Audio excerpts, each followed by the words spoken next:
Hola, les doy la bienvenida a Epílogo, yo soy Frida y en el video de hoy les voy a comentar qué es lo que opiné de los libros que ustedes me recomendaron.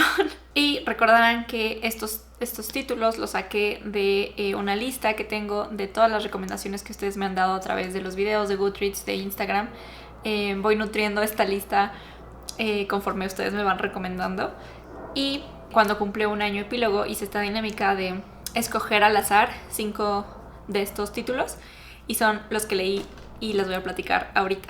Estos los leí como en un periodo de entre 4 y 5 meses más o menos. Vamos a empezar por El Árbol, que es un cuento de María Luisa Bombal que me recomendó Katy de Remanso de Lectura, cuyo canal también voy a dejar aquí en la cajita de descripción. Y este cuento nos habla de una chava que es artista, le gusta la música y tiene un árbol pegado a la ventana. Entonces, mientras escuchamos algunas melodías que ella está poniendo como de fondo, ella se deja llevar por la música y nos lleva a su juventud. Nos lleva a momentos clave que pasaron durante una época en la que ella era mucho más joven. Y creo que en general el cuento nos habla de temas como la intimidad y el secreto y tomar decisiones de las cuales muchas veces no estamos 100% seguras, pero lo hacemos por diferentes razones. Y me gustó que cuando estamos con ella recordando y todo eso, es como si estuviéramos en una sala con una luz cálida. Y de repente cuando pasa un punto en la historia, que no los voy a contar porque es un cuento y no voy a spoileárselos, cuando pasa un punto crucial en la historia, todo como que se transforma y siento que ya lo vemos como si lo estuviéramos viendo a través de una sala un poco de luz fría, como tipo hospital. Y eso me pareció interesante y me gustó. En general me gustó el cuento, me gusta cómo escribe María Luisa Bombal. Es el segundo o tercer cuento que leo de ella y solamente me han dado más ganas de continuarla leyendo. Luego leí Mandíbula de Mónica Ojeda. Este libro me lo recomendó Carmen de las Lectoras, Jess de Cempasúchil y también Claudia de Mis Ganas de Leer. Entonces, Mandíbula, ya hay un video donde les hablo al respecto, se los voy a dejar aquí, pero a grandes rasgos, creo que al principio es una historia confusa, es una novela que, o sea, te sumerges en la historia y es como, ¿qué está pasando aquí? Es medio confusa al inicio, pero al final, y esta es la parte como que destaco, al final siento que no puedes dejar de leer. A mí me costó un poco entrar en la historia, sobre todo pues la primera mitad o la primer tercio más o menos, y al final ya, o sea, me desvelé porque necesitaba terminar y necesitaba saber qué había pasado, ¿no? En la trama. Pues nos habla de unas adolescentes que están en una escuela de puras niñas, en una escuela conservadora del Opus Dei, y tienen una afición por las creepypastas, por las historias de terror, y también tienen una relación complicada con sus madres, sobre todo las dos principales protagonistas. Es un grupo de 6 niñas, pero las dos como principales tienen relaciones complicadas con sus madres. Una en particular por cuestiones que pues se van describiendo en la trama, bastante difíciles. Y vemos por un lado las interacciones de estas niñas, sus complicaciones, sus juegos también que van escalando a algo perverso, y los retos que ellas mismas se ponen como para divertirse. Y a la par vemos la historia de Clara, una profesora de literatura y lengua que es contratada por la escuela de estas niñas para justamente darles esta clase. Y Clara tiene un pasado complicado porque tuvo un episodio bastante traumático con una de sus alumnas en la escuela pasada, y eso le ha hecho como que un antes y un después, le ha marcado bastante. Y además ella misma tiene una relación complicada con su propia madre. De hecho, el tema de la maternidad creo que es un tema transversal en este libro, y en general creo que es una novela que a mí me parece muy interesante. A mí me gustó, yo creo que al final le puse 4 estrellas. Me gustó también la obsesión que se nota de la autora sobre ciertos temas que se plasman en el texto, y que creo que, por ejemplo, sus personajes, las niñas, me parecieron unos personajes súper bien hechos, súper bien desarrollados, y tiene temas, pues sí tienen temas de violencia, tienen temas de sexualidad, tiene temas de la relación con la familia, y en algunas partes les digo que como que sí sube el tono de los retos y de los juegos que tienen el grupo de niñas, y creo que retrata muy bien la secundaria. Mónica Ojeda retrata muy bien como las relaciones entre pares y esta parte como de sentirte más adulto de lo que en realidad eres. Eso creo que lo retrata súper bien. Al final siento que sí es adictivo y siento que en todo el texto tiene una prosa bastante buena. Y vamos a regresar a Mónica Ojeda después porque hay otro título de ella, pero me gustaría, antes de seguir con Mónica Ojeda, platicarles de Quisiera quedarme quieta, de Lilian López Camberos. Y este es un libro de cuentos, son 6 cuentos, y este me lo recomendó Eduardo Arellano. 6 cuentos en los cuales me gusta mucho cómo la autora evoca imágenes a través de su escritura. Creo que son muy claras las imágenes que ella puede transmitir. Y si yo tuviera que describir como el estilo de la autora, creo que lo llamaría como calmado, como nostálgico. Todas son protagonistas mujeres. Los temas que incluyen los cuentos pues son el tema de los recuerdos, el tema del regreso a nuestras infancias, la soledad, los espectros y fantasmas, no literalmente, sino más bien como lo que cargamos. Y les quiero contar en particular sobre mis 2 cuentos favoritos de esta compilación. El primero es uno que se llama Este adiós no maquilla un hasta luego, y nos habla de nuestra protagonista es una mexicana en el extranjero que en el hostal donde se está quedando conoce a un chico chileno, y él como que se le pega en todas las actividades que ella está haciendo, y ella como que al principio intenta deshacerse de él, y como que ella quiere, o sea, que está en su rollo, está en su onda, no quiere como que ahorita relacionarse con nadie, pero pues luego ocurren ciertas cosas en la trama. Y este cuento me llevó a la reflexión de por qué es tan difícil pedir lo que queremos y lo que sentimos. ¿Por qué es tan complicado decir qué es lo que pensamos, sobre todo si somos mujeres? Porque es muy común que si alguien nos hizo un favor, podemos tolerarle muchas cosas por el solo pretexto de que nos hicieron un favor en algún momento. Y qué miedo tenemos también de herir a la otra persona, a pesar de que sea a nuestra costilla, ¿no? O sea, a pesar de que nos perjudique a nosotras, muchas veces preferimos poner a otra persona por delante, y eso es algo que creo que la sociedad sí nos enseña a hacer. Nos enseñan a que para ser buena persona necesitas privilegiar el bienestar de otra persona por el tuyo, por encima del tuyo. Y eso específicamente estoy hablando de las mujeres. Nos enseñan como que a acoplarnos, como acomodarnos y ser agradables en general. Y como que este cuento me hizo reflexionar sobre todo esto, y creo que es un muy buen cuento. El siguiente cuento que me gustó muchísimo, que creo que fue mi favorito de esta colección, es La planta.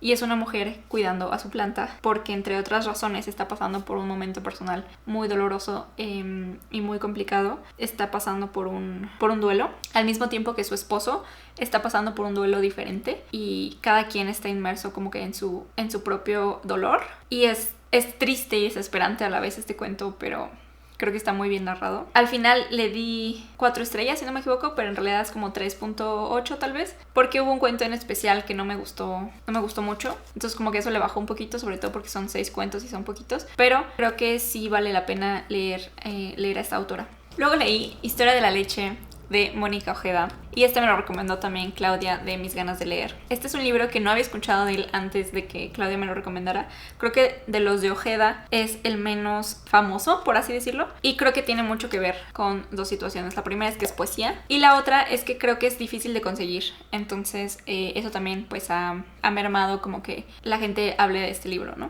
Y pues como pueden ver hice un montón de anotaciones y un montón como de marcas, porque siento que es un libro muy complicado. Mónica Ojeda, a través de estos poemas que están divididos como por bloques, cuentan una historia. Ya lo decía yo en otro video, creo que vale mucho la pena leer esto de corrido y no de pausarlo como lo estoy haciendo por ejemplo con Szymborska, sino más bien leerlo pues al hilo, porque está contando una historia. Entonces nos está contando la historia desde el punto de vista de Caín siendo mujer y cómo mata a Mabel, su hermana, y obviamente cómo, o sea, las consecuencias de eso. Y pues habla de la familia, habla de los lazos, habla de la sangre y desde luego habla de la leche. Todas las acepciones de la leche, incluyendo lo materno, el nacimiento, lo blanco, la unidad, la inocencia. Todas esas acepciones las aborda de alguna forma en estos poemas, y vi muchísimas líneas de conexión, líneas de interpelación entre Historia de la leche y Mandíbula, porque se nota que es un tema que le obsesiona a Mónica Ojeda y que es algo que busca constantemente hablar de eso.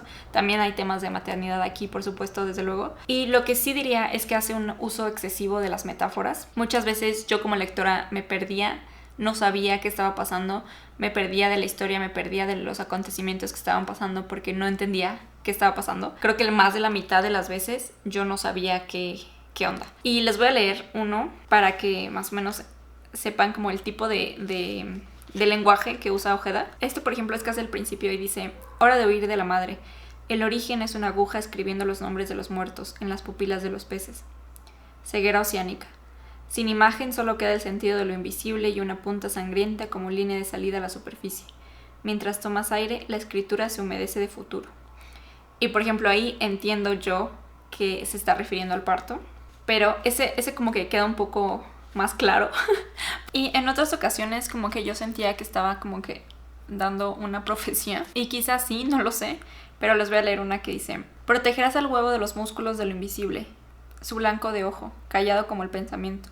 Sembrará remolinos en la estructura del universo, en cascarón de leche. El Dios que te alimenta se pudrirá en todos los cuerpos de tu hambre. La poesía será el aprendizaje de la muerte. Y pues me deja así como, ok, sí, ok, entiendo. Excepto que no entiendo. Hablemos Escritoras hizo un video hace poco de Historia de la Leche, que ellas entendieron muchísimo más y lo pudieron ligar con obras de William Shakespeare. Entonces, por si les interesa, voy a dejar el video aquí abajo. Sí hay partes como que cuando las leo digo, esto suena muy bonito, ¿no? Suena muy bien. O suena muy intenso, muy potente. Eso creo que sin duda, pero como tal no creo que me haya dejado mucho. Entonces, por eso le puse 2.5 estrellas. Y luego, para culminar con esta situación, releí Cumbres Borrascosas de Emily Bronte, que ya en un video lo había mencionado, que no me había gustado mucho y que pues había tenido una muy mala experiencia leyendo ese libro cuando pues lo leí por primera vez hace muchos años. Y muchas personas me dijeron, no, es que lo tienes que leer otra vez. Y dije, sí, le voy a dar otra oportunidad, ¿por qué no? Pero ahora lo voy a leer en otra edición y les voy a platicar como de mi opinión. Y muchas personas dijeron, yo también lo quiero leer. Entonces dije, bueno, pues vamos a hacer una lectura conjunta. Y esa fue la primera lectura conjunta que tuvimos de enero a febrero en Epílogo. Y fue una experiencia increíble. Me gustó muchísimo, me divertí, me reí. Pudimos discutir, vimos cosas que no habíamos visto dentro del texto. Entonces estuvo muy, muy enriquecedor, la verdad, la experiencia. Y lo primero que me gustaría decir es que obviamente yo soy otra persona de la que fui cuando leí por primera vez Cumbres Borrascosas. Cuando lo leí por primera vez estaba yo en la universidad. Quizá he de haber tenido 19, quizá. Y ahora soy una persona completamente diferente a la que yo era antes. Pero a pesar de eso, creo que la edición tiene muchísimo que ver con la experiencia de lectura. Porque yo lo leí en la edición de Editores Mexicanos Unidos. Y estoy casi segura, después de haberlo releído, estoy casi segura de que ni siquiera estaba completa la edición. Estaba mal traducida. Y bueno, una serie de cosas que seguramente eran muy diferentes porque parece que es otro libro. O sea, de verdad que yo cuando leí esto dije, es que no es lo que yo leí antes. O sea, definitivamente no se parece absolutamente nada más que los nombres de los personajes. Este libro ahora tuve una experiencia completamente diferente. Pude verle muchísimas cualidades que definitivamente no las vi la primera vez que lo leí. También no estoy diciendo que sea perfecto, por supuesto que no. Tiene un par de cosas, un par de temas ahí que no, pues que creo que no se manejan tan bien, pero al final yo pasé de haberle calificado de 2 estrellas la primera vez que lo leí a ponerle 4 estrellas. Disfruté muchísimo esta relectura, fue un libro súper diferente al que yo leí por primera vez. Y el tema de las ediciones fue un tema que abordamos en la primera sesión de la lectura conjunta, porque algunas personas que tenían la edición de Novelas Eternas venía censurada. En cosas súper tontas venía censurada. Entonces, fíjense en ese tipo de cosas porque de verdad que arruinan un poco la experiencia que tienes al leer un libro, y sobre todo un clásico donde hay muchas traducciones, hay muchísimas ediciones. Entonces es complicado elegir como que una buena edición. Y bueno, ¿qué decir de esta novela? Creo que es un gran reto hablar de una novela que por casi 200 años ha sido considerado un clásico de la literatura. Entonces no creo que vaya a decir nada nuevo, simplemente les voy a contar como mis percepciones de esta novela. Y creo que el espíritu de esta novela y el espíritu de la autora cuando escribió esta novela, que lo escribió cuando tenía 27 años, yo estaba como bastante sorprendida porque a mis 27 años definitivamente no hubiera escrito algo así. Pero bueno, es un espíritu sombrío, eso se refleja en los personajes de Emily Bronte, se refleja en la ambientación de la novela, que es un tema por sí solo en esta historia y el cual creo que lo maneja bastante bien. Todo inhóspito, todo desolado, increíble, me gustó muchísimo eso. Y aquí pues la historia es que nos encontramos con Lockwood, un inquilino que llega a la granja que está manejando Heathcliff. Y a partir de que él empieza a platicar con Nelly, que es la ama de llaves de esta casa y que ha conocido a Heathcliff toda su vida, pues ella es quien nos cuenta la historia. Entonces estamos escuchando la historia dentro de una historia. Y para empezar, lo primero que me llamó muchísimo la atención de este libro fue que yo no me esperaba que hubiera tantos comentarios sarcásticos, irónicos, graciosos. O sea, como que cero pensé que habría humor en esto.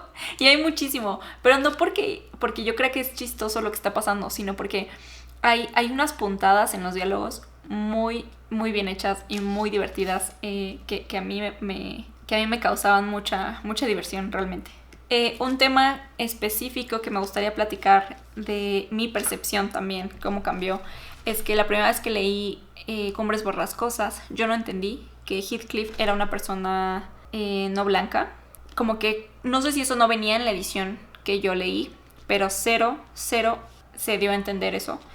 Y ahora nos comentaba que en la primer película que hicieron, Heathcliff es blanco. Y Heathcliff no es blanco. Heathcliff es, aquí lo describen como una persona, como un gitano, pero en varias ocasiones describen su piel como oscura. Entonces eso, una lástima que no lo hayan puesto en las películas y en todos estos materiales que han hecho a través de los años, porque siento que es una parte fundamental, porque el cómo se ve Heathcliff y los orígenes de Heathcliff son la razón de por qué lo tratan como lo tratan. Incluso al principio de la novela lo tratan como si fuera un objeto. La forma de referirse a él era como it, ¿no? Como wash it. No sé cómo se tradujo eso al español, pero en inglés o sea, esa parte de decirle it en lugar de decirle him, creo que contextualiza bastante cómo es que lo veían a él, ¿no? Y los prejuicios que tenían al respecto de cómo se veía, de dónde provenía, todas estas situaciones, sobre todo pensando que estamos en el norte de Reino Unido, estamos en Yorkshire, donde en este momento, en el siglo XIX, no es lo más cosmopolita. Estamos en un lugar inhóspito donde para llegar a ver a tu vecino tienes que caminar 5 o 6 kilómetros, ¿no? Y entonces la forma en la que reaccionan con Heathcliff es muy negativa. Y el hecho, por ejemplo, de que Heathcliff no tenga apellido, no tenga datos, no tenga fecha de nacimiento, dice muchísimo. O sea, son detalles que dicen mucho sobre la construcción del personaje y creo que le dan este contexto de por qué tiene un resentimiento social tan fuerte, ¿no? Tienes a estos dos personajes principales que no son agradables, son todo lo contrario de ser agradables, pero creo que, o sea, ese era el punto de Emily Bronte, ¿no? Como poner personajes desagradables, que en este momento de la historia, según yo, no había muchos personajes así. Entonces eso me pareció muy interesante, porque no creo que Emily Bronte estuviera esperando a que nos gustaran los personajes. Era más bien una forma de retratar estas características negativas de las personas, y sobre todo ella, que vivió enclaustrada mucho tiempo. Ella vivió hasta los 30 años, entonces tampoco es como que haya tenido una experiencia amplia socialmente hablando. Ella sufrió muchísimas pérdidas familiares cuando era chica, y la forma en la que ella percibía la sociedad creo que se refleja en cómo eran estos personajes, ¿no? El libro es dramático, sí, por supuesto que es dramático, es lo más dramático, pero llega un punto en el que es dramático hasta el punto de lo hilarante. A mí de verdad me divertía mucho leer como qué iba a ser la chantajista de Catherine, o qué iba a ser este Linton ahora, ¿no? Entonces sí es muy dramático, pero siento que es gracioso, o sea, es dramático al punto de que quieres saber más del chisme y quieres saber qué más está pasando. Los diálogos me parece que son lo mejor de esta novela, me parece que están hechos excepcionalmente bien. A mí me divertían muchísimo algunas puntadas que tenía Nelly, algunas puntadas de Catherine, la hija, me parecían muy, muy chistosas, muy divertidas. Linton fue el personaje que más odié, porque siento que justamente Emily Bronte tiene la capacidad de hacernos detestar a sus personajes de maneras distintas, porque no todos son odiosos de la misma forma. Todos tienen sus características horrendas que odias por diferentes motivos. Porque Heathcliff resulta que es una persona grosera, es una persona orgullosa. Catherine, por otro lado, es una persona egoísta, arrogante, malcriada, chantajista incluso. Y creo que nadie se salva de tener características negativas. Quizá Lockwood, no lo sé. Pero también Lockwood es un chismoso, ¿no? O sea, también tiene ahí como que sus temas. Pero creo que es el menos, el que dirías que no, o sea, no lo odias, pues. Y cosas que no me gustaron tanto. Hay un Instalove aquí que sí está muy obvio que es Instalove. Y no sé por qué no lo mencionan tanto así, pero sí es un Instalove. Al final, comentábamos en la lectura conjunta que al final el cierre del personaje de Heathcliff no necesariamente corresponde o es consistente con la personalidad que tuvo durante toda la novela. Entonces ahí como que hay medio una falla. Hay un personaje que sentimos que pudo haber dado más y se muere muy pronto. Y también hay un tema ahí que, o sea, un punto de trama súper importante que se lo sacó Emily Bronte de la manga, que no voy a decir qué es porque es spoiler, pero se ve muy obvio que así que Zero preparó a la lectora para adivinar eso. Y Zero puso como migajas, nada, así fue de la nada. De una página a otra había habido un cambio muy importante en la trama y que movía la trama bastante. Entonces eso también fue como que un tema así medio raro ahí. Pero pues la verdad es que estoy muy feliz de haberlo releído. Aprendí mi lección de que las ediciones importan y escojan muy bien las ediciones que están leyendo. Y si no les gustó un libro que tiene muchas ediciones, yo sí le daría el beneficio de la duda al libro antes de decir como no, está muy feo este libro o lo que sea. Le puse 4 estrellas. En la lectura conjunta hubo personas que le pusieron de 2 a 5 estrellas, entonces hubo opiniones de todo, lo cual enriqueció muchísimo el debate y retroalimentó bastante las opiniones. Creo que teníamos en ese grupo. Estuvo muy divertido, yo me la pasé increíble leyendo con quienes se sumaron a la lectura y les agradezco muchísimo por seguirme el rollo, básicamente. Y pues en la última sesión surgió la idea de hacer una lectura conjunta de la otra Bronte, de Anne Bronte, porque ya varias personas de ahí habíamos leído a Charlotte Bronte con Jane Eyre, pero no habíamos leído a Anne Bronte. Entonces esténse pendientes si les interesa leer La Inquilina de Anne Bronte. Vamos a leerla en otoño, entonces les voy a poner información cuando se acerque el momento. Les voy a poner tanto en Instagram como aquí en la pestaña de comunidad por si quieren sumarse a esa lectura. Y pues con esa nota cerraríamos este video. Ustedes cuéntenme qué libros han leído últimamente, me encantará leer sus comentarios y platiquemos por ahí y por Instagram también. Muchas gracias como siempre por verme, muchas gracias por escucharme y nos vemos en el próximo episodio. Hasta luego.